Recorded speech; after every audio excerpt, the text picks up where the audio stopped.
નમસ્કાર વિદ્યાર્થી મિત્રો, તમારું ખૂબ ખૂબ સ્વાગત છે મારી આ ચેનલ સ્ટડી વિથ નેન્સીમાં. જો હજી સુધી તમે મારી આ ચેનલને સબસ્ક્રાઇબ ના કરી હોય તો જલ્દીથી સબસ્ક્રાઇબ કરજો. આજે આપણે પ્રકરણ નંબર 8 બેઝિક પદાવલીઓ અને નિત્યસમમાં સ્વાધ્યાય 8.2 નો પ્રશ્ન નંબર 5 જોઈશું. તો જુઓ, અહીં આપણને પ્રશ્ન નંબર 5 આપેલો છે, ગુણાકાર શોધો. કે અહીંયા આપણને જે પદાવલી છે, ચલ સંખ્યાઓ આપેલી છે, એનો આપણે ગુણાકાર શોધવાનો છે. તો જુઓ, એમાં પહેલું આપેલું છે કે XY YZ અને ZX. તો આનો આપણે ગુણાકાર કરશું. તો હવે જુઓ, આનો આપણે કરીએ કે XY, હવે જે અલ્પવિરામ છે એની આ સંખ્યા બદલાય છે, એટલે આપણે શું કરી દેવાનું, અલ્પવિરામ છે એની સંખ્યા એની જગ્યાએ ગુણાકારની નિશાની, એટલે XY ગુણ્યા YZ ગુણ્યા ZX. તો હવે આનો ગુણાકાર કરીએ તો આગળ કોઈ સંખ્યા નથી, ત્રણેયમાં સંખ્યા નથી, એટલે આપણે એનો સીધો ચલનો જ ગુણાકાર કરશું, એટલે X. હવે આમાં X છે ક્યાંય નહીં, નથી. આમાં છે તો હા છે, તો આપણે શું કરી દઈશું, X અને X, એટલે X બે વાર છે એટલે એને આપણે શું લખીએ, X ની 2 ઘાત કહેવાય. જે સરખા પદો છે એનો આપણે ગુણાકાર કરશું, એટલે સરખા પદનો ગુણાકાર કરીએ એટલે x ને x કેટલા થઈ જાય, x નો વર્ગ. અહીંયા x ની ઉપર એક પણ ઘાત નથી, એટલે આપણે એક ઘાત સમજવાની, અહીંયા પણ એક ઘાત સમજવાની, એક ને એક કેટલા થઈ જાય, 2, એટલે x ની 2 ઘાત થશે.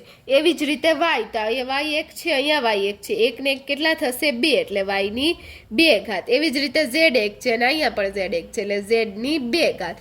તો આ જુઓ, આ એકદમ ઇઝી રીતે આપણા પહેલા દાખલાનો જવાબ આવી ગયો કે x નો વર્ગ, y નો વર્ગ ને z નો વર્ગ, એ આપણા પહેલા દાખલાનો જવાબ આવશે. ખાલી આપણે જે સરખા પદો છે એનો ગુણાકાર કરવાનો, x નો ગુણાકાર x આયરે, y નો ગુણાકાર y આયરે, z નો ગુણાકાર z આયરે.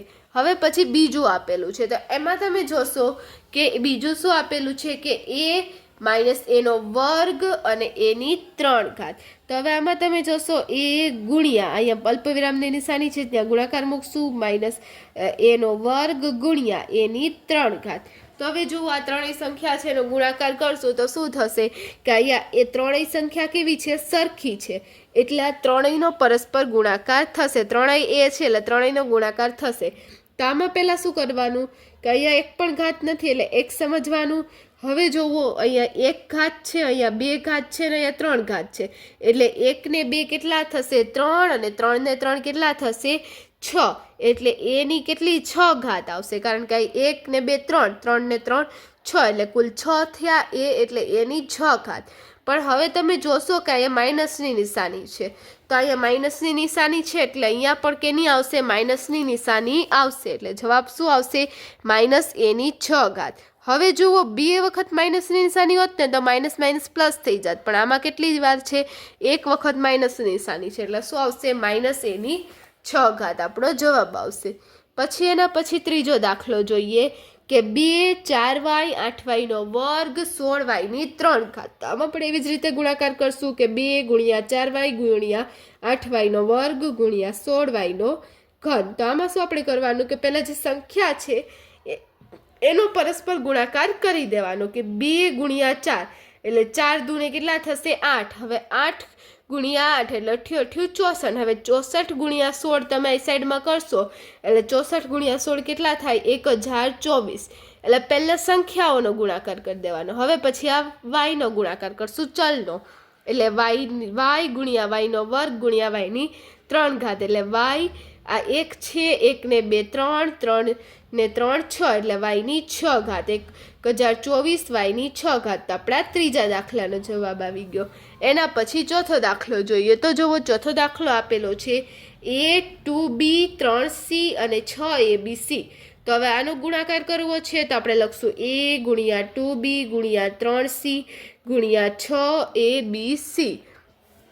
તો જો આ બધાનો આપણે ગુણાકાર કરશું તો અહીંયા તમે જોશો, અહીંયા સંખ્યા નથી, અહીંયા ને અહીંયા છે, એટલે 2 તેરીને 6, 6 ગુણ્યા 6 કેટલા થશે, 36, એટલે 36. હવે અહીંયા એ એક વાર છે, અહીંયા એક વાર છે, એટલે એની 2 ઘાત થઈ જશે. એવી જ રીતે અહીંયા બી એક વાર છે, અહીંયા એક વાર છે, એટલે બીની પણ 2 ઘાત થશે. સી અહીંયા એક વાર ને અહીંયા એક વાર, એટલે સીની 2 ઘાત. એટલે ચોથા દાખલાનો જવાબ આવશે 36, એનો વર્ગ, બીનો વર્ગ અને સીનો વર્ગ. પછી એના પછી પાંચમો દાખલો જોઈએ.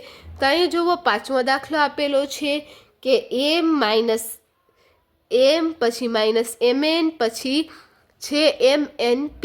તો આમાં પણ એવી જ રીતે કરશું કે અલ્પવિરામની જગ્યાએ ગુણાકારની નિશાની, એટલે m ગુણ્યા -mn ગુણ્યા mnp. તો હવે તમે જોશો આ બધાનો જ ગુણાકાર કરીએ એટલે m ગુણ્યા m ગુણ્યા m, એટલે અહીંયા એકવાર, અહીંયા એકવાર ને અહીંયા એકવાર, એટલે કેટલી થશે m ની 3 ઘાત. પછી અહીંયા n એકવાર, અહીંયા એકવાર, એટલે n ની 2 ઘાત થશે, અને p એક જ વાર છે એટલે p ના p લખી દઈશું. હવે પણ આ સંખ્યા આપણો જવાબ નહીં આવે કેમ કે અહીં માઇનસ નિશાની છે, એટલે અહીંયા પણ આપણે કેની નિશાની લગાડશું? માઇનસ નિશાની લગાડશું. એટલે આપણા 5મા દાખલાનો જવાબ આવી જશે m ની 3 -m ની 3 ઘાત, n ની 2 ઘાત અને p. આપણા 5મા દાખલાનો જવાબ આવ્યો. અને અહીં આપણો છે પ્રશ્ન નંબર 5 હતો તે પૂર્ણ થાય છે. જો તમને વિડીયો પસંદ આવ્યો હોય તો લાઈક શેર સબસ્ક્રાઈબ કરજો. જો હજી સુધી તમે મારી આ ચેનલને સબસ્ક્રાઈબ ના કરી હોય તો જલ્દીથી સબસ્ક્રાઈબ કરજો, જેથી તમને મારા બધા જ વિડીયો સૌની પહેલાં મળી રહે. Thanks for watching.